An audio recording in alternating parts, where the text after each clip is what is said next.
서울 동대문을 출신 국회의원 정경태입니다. 현재 국회 정개특위위원을 맡고 있습니다. 여러가지 선거법 개정안과 정치관계법 개정안 등이 정개특위에 상정되어 있습니다.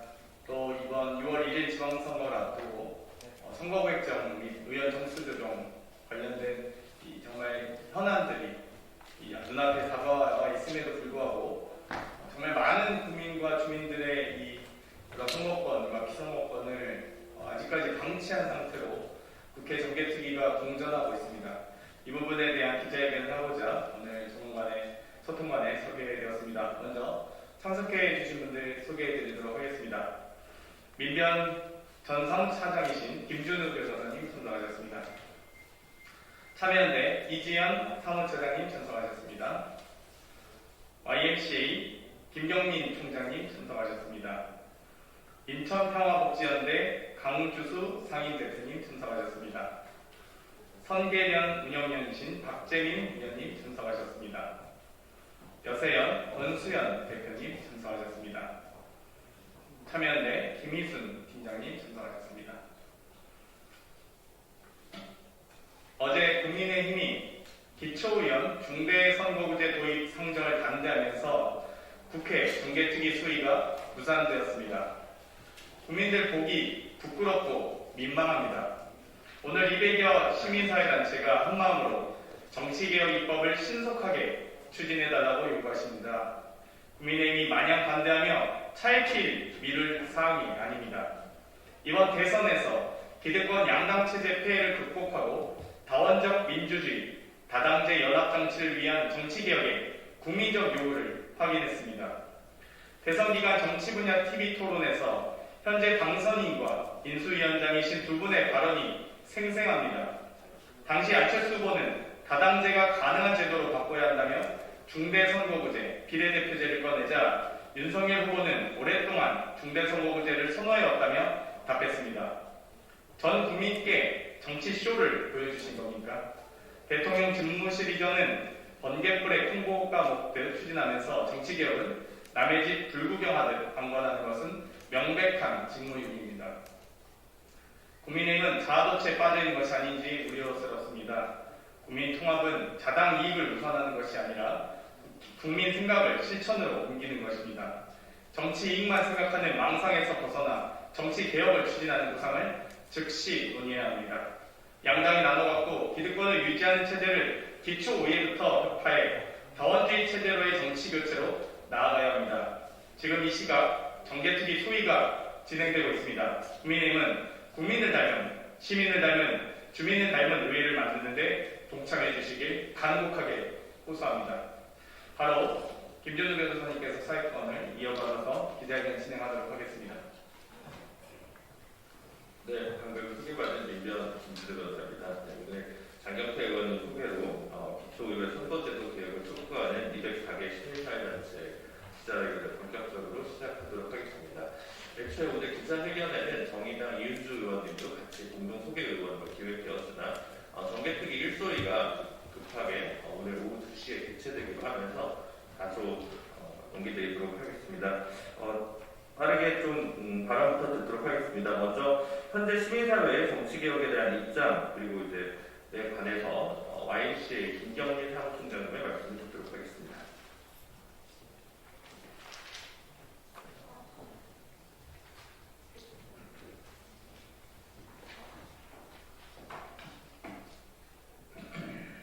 네, 안녕하십니까. 한국암시 전국연맹의 김경민 사무총장입니다. 오늘은 기초의회 선거제도 개혁을 촉구하는 204개 시민사회단체 기자회견입니다. 특별히 제가 오늘 말씀드릴 것은 3인선거구제에 대한 요구뿐만 아니라 지금까지 연동형 비례대표제와 결선투표제 등 민주당이 멀리다 막판에 계시나 그렇지만 반드시 실현해야 될 제도에 대한 이야기를 좀 하려고 나왔습니다. 연동형 비례대표제 그리고 결선투표제 이런 부분은 촛불 시민 민심을 반영해서 정치개혁 공동행동이라는 시민사회 이렇게 집단적인 노력과 그리고 또한 진보정당들도 함께 했던 노력이었습니다. 그런 이제 연동형 비례대표제가 돌이켜보면 2020년 총선 때 완전히 위성정당이라는 것을 통해서 정치 구도를 이렇게 다원화하겠다라는 의지를 무색하게 만드는 양당제로 복귀되는 그런 불행한 비극적인 법으로 남았습니다. 제가 이렇게 돌이켜 생각을 해보니까 그때의 민주당이 보였던 태도는 그야 국민의힘에 대해서는 기대하는 게 없죠, 사실은. 그리고 또 패스트 트랙을 통해서 진행됐던 내용에 대해서 다 이렇게 국민의힘은 끝까지 반대했기 때문에 그런 단위에서 정치 생태계를 다원화하겠다는 시민의 요구를 받을 의지가 전혀 없었지만 민주당도 그런 국민의 힘을 핑계 삼아 독점과 배제의 정신으로 똘똘 뭉쳐서 연동형 비례대표제라는 시민적 요구를 완전히 이렇게 무효화시키는 데 성공한 저는 이번 대통령 선거의 패배의 결정적인 시작, 민주당의 대통령 선거에서의 패배의 가장 결정적인 순간은 2020년 대통령 선거, 국회의원 선거 때 위성정당을 만드는 것을 너무나 당당하게 시행했고, 그러고도 한 번도 사실 민주당은 사과하지 않았습니다. 돌이켜보면 지금까지 문재인 정부는 아무도 사과를 하지 않았습니다. 국민과의 약속, 촛불 정권이라고 참칭했다고밖에 말할 수 없을 정도로 문재인 정부는 여기에 대해서 지금까지 침묵으로 일관하고 있다 라는 말씀을 전 드리고 싶고요. 제가 기초예선거 3선거구제 민주당이 반드시 해야 될 거다라고 생각을 하고 정말 이해득실 없이 역사적 정당성에 따라서 하기를 강력하게 촉구하고 그렇게 하는 것이 시민의 영혼을 받아 안는 것이 민주당이 사기주고 또 진보 정당들이 새로운 가능성, 정치적 가능성을 열어가는 거라고 생각하는데요.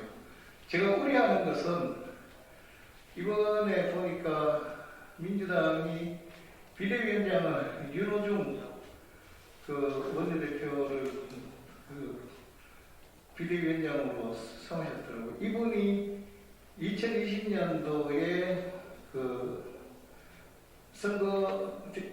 국회의원 선거 때 사무총장이었죠, 그죠? 민주당 사무총장이었고, 실제로는 비례위성정당을 관철시키기 위해서 온갖 업무와 그리고 혐오의 발언을 서슴지 않았던 사람입니다. 잘 아시겠지만 녹색당이 플랫폼 정당에 참여하기 위해서 당원 70% 3분의 2에 탈락했습니다. 3분의 2 이상이 찬성을 했는데 그 다음날 녹색당은 성소수자가 있는 당이다. 그래서 우리는 연대할 수 없다. 이런 발언을 한 사람이고요. 그리고 진보당에 대해서는 우리는 진보당과 이념을 달리한다. 라고 하면서 1년도 되지 않은 정당들과 야합해서 위성정당을 만들었던 주체가 지금 현재 정치개혁을 하겠다는 민주당의 비상대책위원장입니다. 저는 심각하게 우려하고 있습니다. 실제로 정치개혁을 하겠다는 자기들의 정치적 설계 안에 과연 진정성이 있을까라는 생각을 하면서 그렇지만 시민사회가 그리고 국민들이 함께 해초리를 들어서 이번 지방선거와 향후 정치개혁에서 또 이렇게 민주당이 의원총회에서 약속했기 때문에 그 결과를 얻어내는 데에 저희들이 최선을 다하겠다. 민주당이 정말할 의지가 있는가에 대해서 저는 심각한 의문을 가질 수밖에 없지만 그래도 시민사회가 최선의 노력을 다해서 개선해 나가도록 노력하겠다라는 말씀을 드리겠습니다. 감사합니다. 네, 다소 뜨거운 회초리의 말씀을 김경민 총장님께서 좀 해주신 것 같습니다. 네, 저희 오늘은 204개 시민사회단체로 저희가 기자회견을 지금 개최하고 있는데요. 사실은 2017년부터 이 몇백 개 단체들이 모여서 정치개혁 공동행동이라는 이름으로 이제 네트워크로 좀 활동해 왔습니다. 그런데 이제 정치개혁 공동행동 8글자는 좀 유명하지 않다 보니까 오늘 기자회견에서는 일일이 좀 다시 한번 전국에 있는 단체들한테 연락해서 연명을 드렸다는 말씀을 드리고요. 네, 다음 발언으로는 참여연대 이지연 사무처장님께 마이크를 넘기도록 하겠습니다. 예, 안녕하세요. 참여연대 이지연입니다. 지방선거가 코앞인데 선거구를 정하는 법정 시한을 한참 넘기고도 국민의힘 기초의회 선거제도 개혁 논의에 발목을 잡고 있어서 정개특위가 파행 국면입니다. 잘 아시는 것처럼 현재 기초의원 선거는 득표수에 따라서 2인에서 4인을 선출하는 중선거구제입니다. 그러나 4인 이상 선거구를 2인 이상 선거구로 쪼갤 수 있다는 법에 달린 단서 조항이 거대 양당에 악용되면서 양당이 독식하는 구조를 변질되고 있습니다. 이를 바로잡자는 논의가 바로 진행되어야 하는데 국민의힘이 가로막고 있는 실정입니다. 국민의힘은 기초의회 선거구 획정이 조례로 정할 상황이라는 이유를 들고 있지만 그건 왜곡된 선거제도를 바로잡을 국회의 책임을 방기하는 것이고 더 솔직하게는 지금의 기득권을 그대로 유지하고 싶은 신보라고 생각이 듭니다. 사실 그동안 국민의힘이 유권자의 권리 보장이나 정치의 다양성 보장과 같은 정치개혁 논의에 나서거나 협조한 적이 없었죠.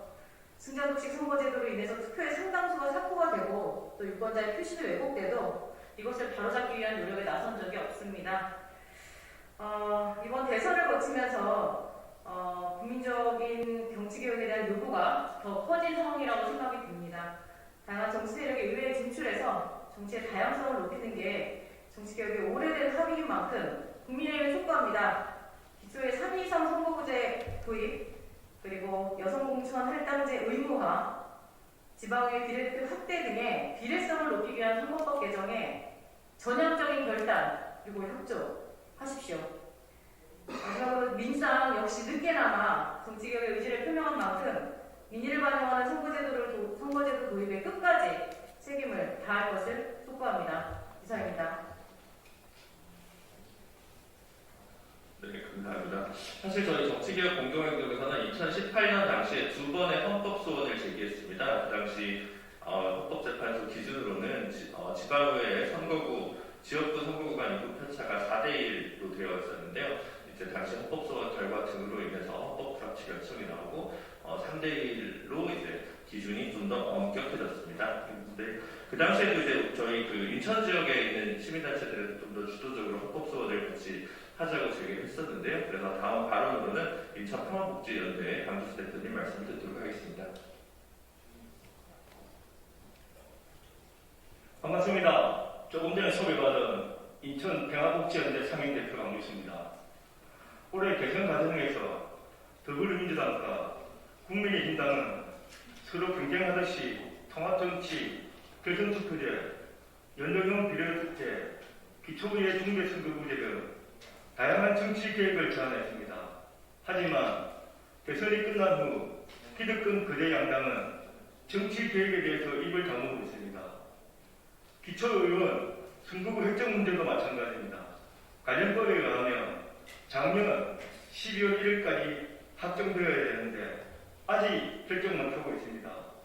지방자치에서 가장 중요한 것은 많은 주민들이 참여하여 생활정치에 다양한 민의를 반영하는 것입니다. 기초의회 중대선거구제는 이런 취지로 시작되어 2인에서 4인의 중대선거구제로 운영되어 왔습니다. 가급적 3인 이상의 중대선거구제를 운영하고 2인 선거구는 최소한으로 하여 다양한 민의를 반영하는 것이 원칙입니다. 하지만 그동안의 사례를 보면 거대 양당은 선거구 획정위원회에서 제출한 3인 이상의 선거구를 2인 선거구로 쪼개는 방법을 통해 중대선거구 제도의 취지와 반대되는 결정을 해왔습니다. 인천에서도 마찬가지입니다. 예를 들어 선거구 획정위원회에서 4인 선거구를 2006년도에 9개, 2010년에 8개, 2014년에 4개, 2018년에 4개로 제출하며 시의회에서는 2인 선거구로 쪼개버려 4인 선거구가 모두 엉켜지게 됩니다.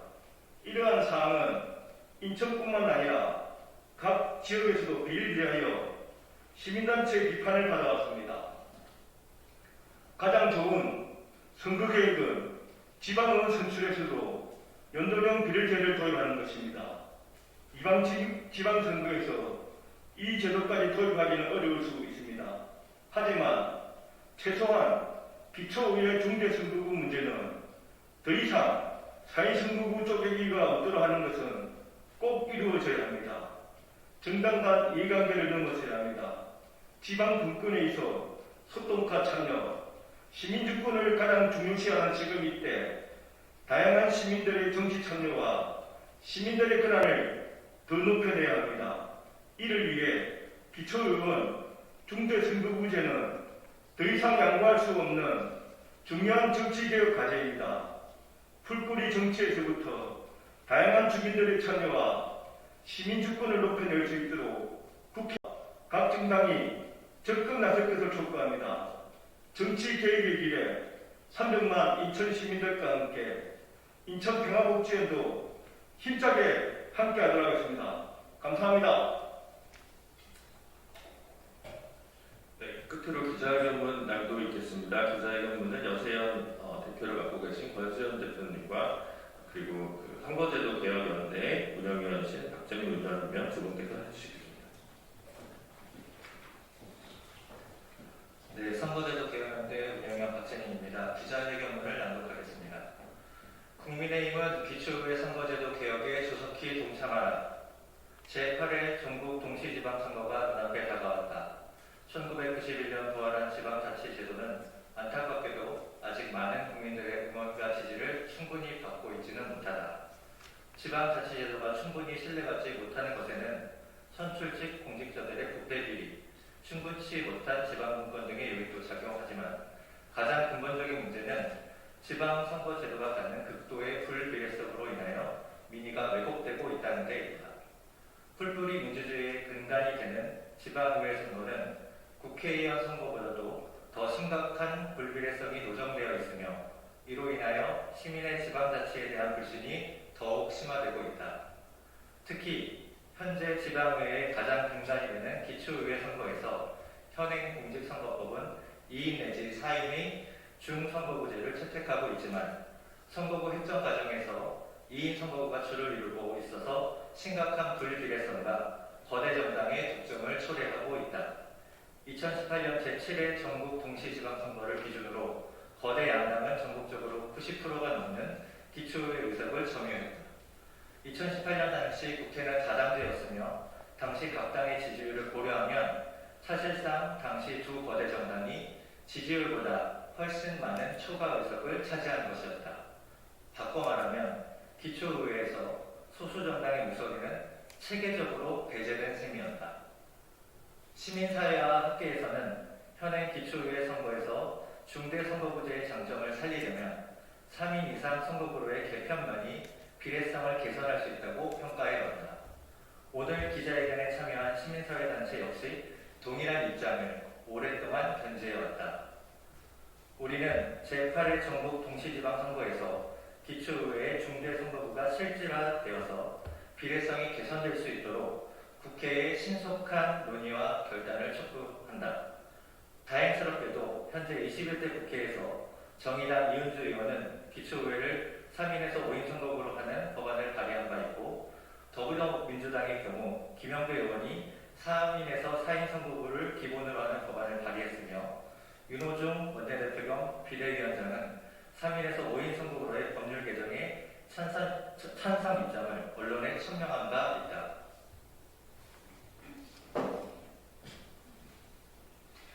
결론적으로 현재 국회 정개특위의 논의를 가로막고 있는 것은 국민의힘이다. 윤석열 대통령 당선자는 법정 TV 토론에서 중대 선거구제도를 선호한다는 입장을 시민들 앞에서 공개적으로 천명한 바 있고, 공동정부를 구성하기로 한 안철수 인수위원장은 독일식 연동형 비례제를 공약한 바 있다. 선출직 공직자의 비례성 확대에 동의한다고 볼 수 있다. 그럼에도 불구하고 현재 국민의힘이 기초의회의 중대선거구 확대에 관하여 일체의 논의를 거부하고 있는 것은 이해가 가지 않는 태도이다.